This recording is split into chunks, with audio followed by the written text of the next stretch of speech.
In this concept, we're going to talk about exponential growth and decay functions, specifically how to identify them and graph them. First of all, I wanted to show you a little graphic depicting linear and exponential functions. So linear function is the red line, it increases steadily, and an exponential function increases exponentially using multiplication or division if we're talking about decay. A real-life example of where we see exponential growth would be the number of Instagram users from December 2010 all the way up until June 2018.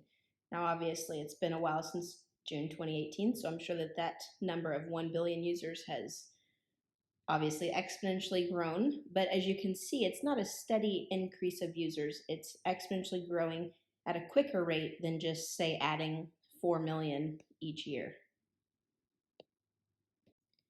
By using exponential models like this one, we can predict how many users we will have down the road, say in 2030. And so that's why exponential functions are useful. Let's start with a few definitions. Our exponential function is y equals a, and then b to the x. So a is the starting amount, however much money or the population or the number of users that you're starting with.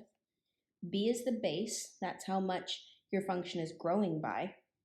And x is your power or exponent. Usually x stands for time in a lot of our application problems. We know that a function is a growth function if a is greater than 0 and b is greater than 1. We know it's a decay function if a is greater than 0 and b is in between 0 and 1. When we graph these functions, we're going to talk about transformations, just like we've talked about all throughout Algebra 2. So you see in my exponential equation, I now have a minus h and a plus k. H is a horizontal translation. It moves our graph left or right. If I have a plus h in the equation, then my graph is going to go left, which is a little counterintuitive. And if I have a minus h, it's going to go to the right. For vertical translation, I have a k value, and if it's a plus k, it's going to go up. If it's a minus k, it's going to go down. And then if I have a negative out in front of my a, then there will be a reflection across the x-axis. Example 1, we're going to identify whether each of these functions are growth or decay, and then we're going to identify the y-intercept. So for growth and decay, remember we're looking at our b value, and we want to know if it's bigger than 1 or between 0 and 1. For this first example, our b value is 1/2, and it's between 0 and 1, so we have a decay function. The 5 doesn't matter at all. The a value doesn't matter in that case. Now to find our y-intercept, we always just plug 0 in for x. So it's going to be a point 0 comma something. If I plug 0 into that function and plug it in my calculator, I'm going to get 5 out. So my y-intercept is 0 comma 5, which is just my a value. For the next function, our b value is 7, so that's greater than 1, meaning it's a growth function. If we plug 0 into the function, we get out 1. 7 to the 0 power is equal to 1. And a quick note here, our a value for this one is just 1. So I can rewrite my function, if I need to, as 1 times 7 to the x. Why don't you try C on your own? Pause your video and see what you get. My b value here is 7/2, which is 3.5. So it's a growth function. And my y-intercept is the point 0 comma 5. Next, we're going to use our calculator to evaluate some exponential expressions. So take each of these, plug them into your calculator, and make sure you round to 3 decimal places. Pause your video and then restart to see my answers.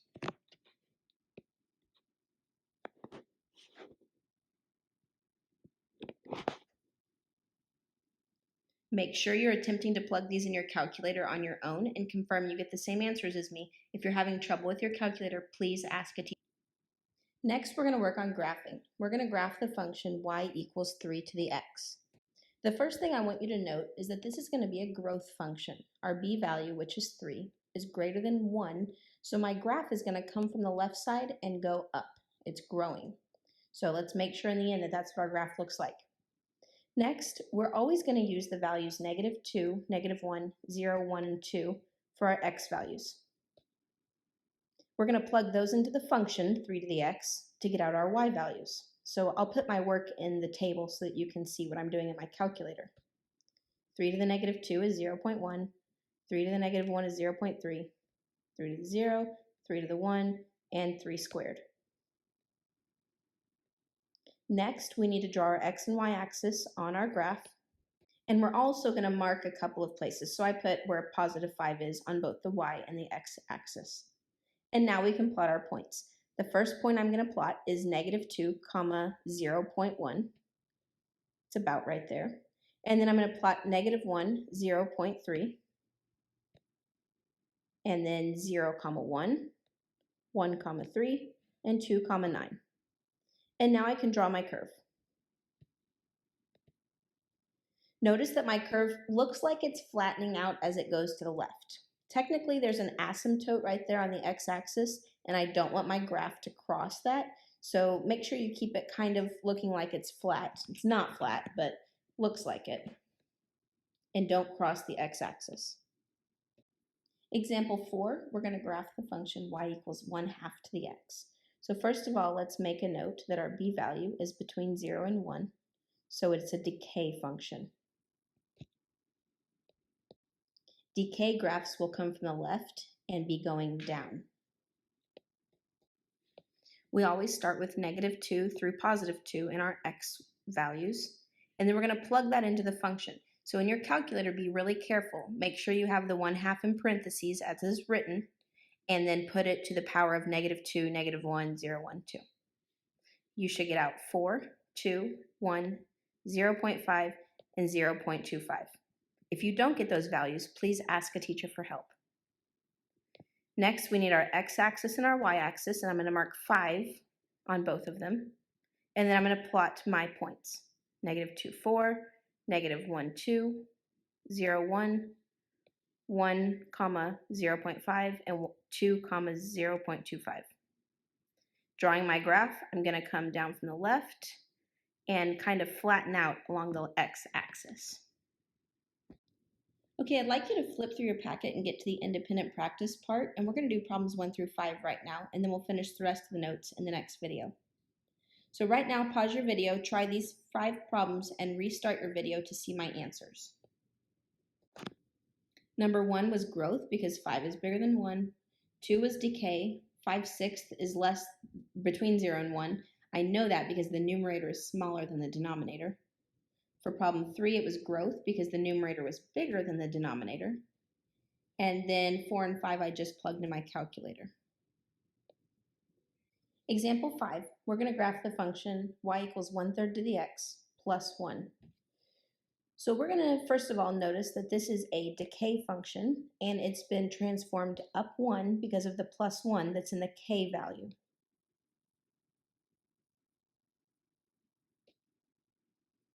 So what we're going to do is we're going to take this function and we're going to write it without the k value. And we're going to make a table for this function, y equals 1/3 to the x. So I'm going to use negative 2 through 2 like I did earlier. And then in my y coordinate, since I'm going to want to move all of these points up 1 eventually, I'm going to break my y column in 2. I'm going to find my y's for y equals 1/3 to the x. And then I'm going to take each of those values and I'm going to add on 1. That will transform my function up 1. So let's take negative 2 through 2 and plug them into this function and see what we get. So 1/3 to the negative 2 is 9. 1/3 to the negative 1 is 3. 1/3 to the 0 is 1. 1/3 to the 1 is not 0. Oh, 0.3. And 1/3 to the 2 is 0.1. So now that I've done that, I'm going to take each of these numbers and I'm going to add 1 to them, move them up.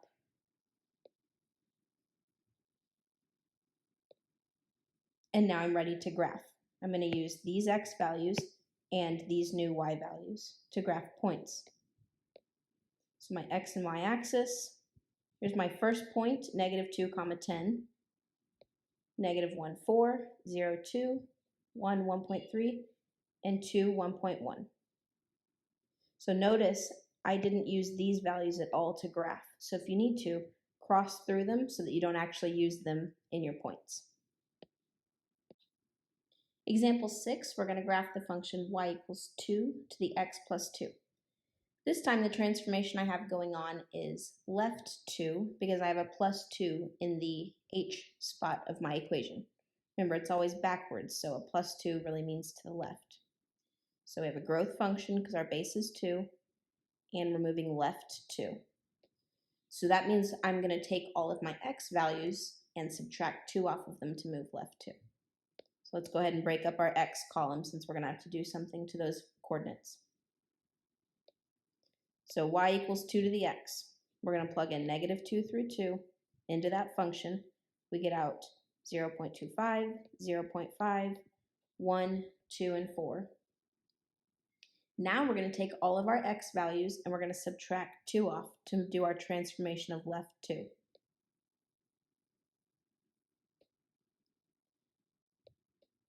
I'm going to go ahead and squiggle through my negative 2 through 2 because I'm not using those numbers. And now I have my 5 coordinate points that I can plot.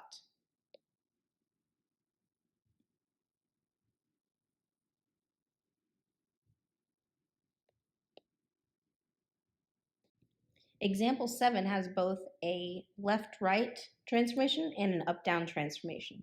So that means in our table, we're going to have to break up both our x and our y column and apply transformations on them. So first of all, let's start with saying that we have a growth function because our base is 3. We're moving to the right 3 and up 2. So that means I'm going to be adding 3 to all of my x values since I'm going to the right, and adding 2 to all of my y values since I'm going up.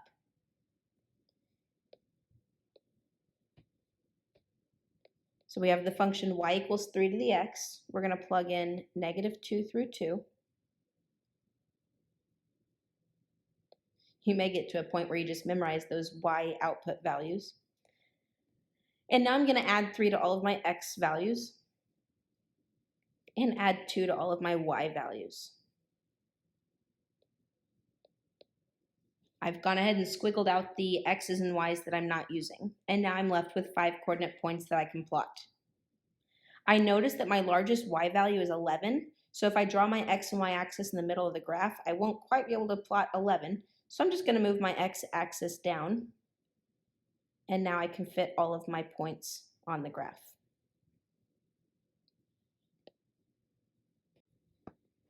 Example 8, we have a decay function because the 1/2 RB value is between 0 and 1.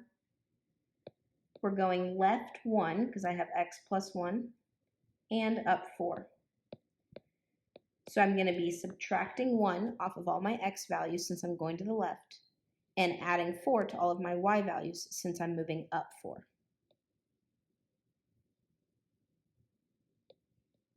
Now just a quick reminder, in that box above the table, that's where we're writing our function without our h and k values. So I didn't include the plus 1 or the plus 4. I'll take care of the plus 1 and the plus 4 when I get down here. So we're going to plug in negative 2 through 2 into y equals 1/2 to the x. And then we're going to take those x values, subtract off 1, moving them all to the left 1, and add 4 to all of our y values.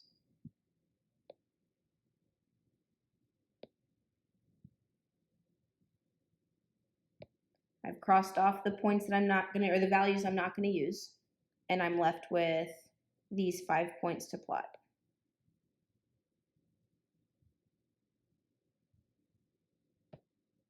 Make sure that whenever you're graphing your graph, it's a curve, so it should be a smooth curve. This shouldn't be a straight line. And remember, our end of it right here kind of flattens out, so make sure you're not drawing it like this or anything. In example 9, the transformation that we have going on is going to be an x-axis reflection. So it's a growth function because my b value 2 is is greater than 1. And the negative out front just tells me I'm going to be reflecting it across the x-axis. So we're just going to use this whole function, y equals negative 2 to the x, and we're going to plug in negative 2 through 2 and see what we get out for our y values. So this first one, I kind of wrote what I put in my calculator. -2 to the -2 power. I got out -0.25. So notice it's all the values that we would have had with 2 to the x, except they're negative.